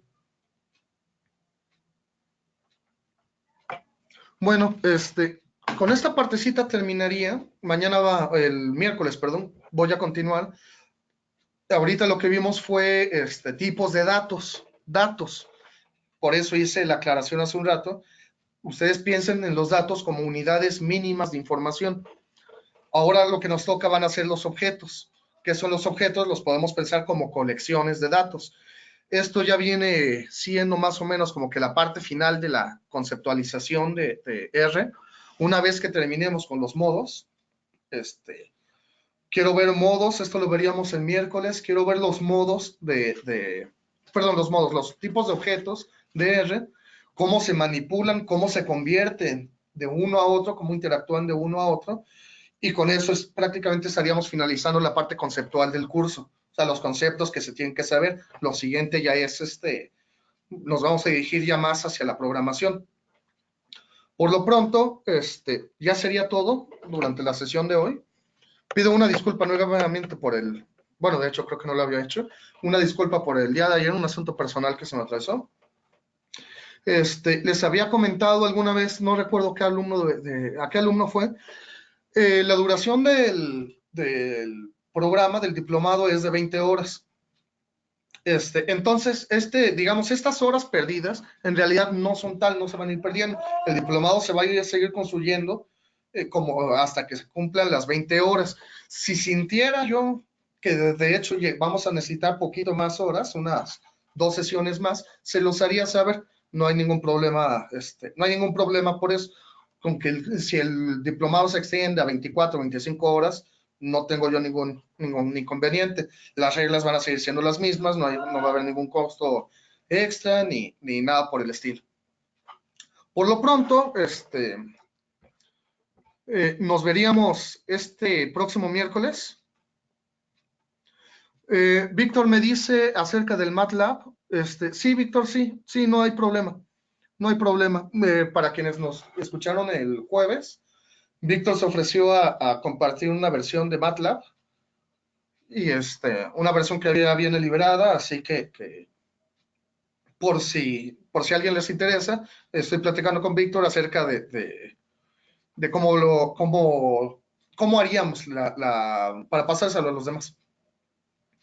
Sin más por el momento, pues me despido. Una disculpa por lo de hoy, por el problema de hoy. No tengo idea de qué hizo GoToWebinar. Lo bueno es que sí pudimos llevar a cabo la sesión. Y nos vemos entonces el próximo miércoles. Vamos a continuar con el tema de tipos de objetos. Cuídense mucho, bonito fin de semana y hasta luego.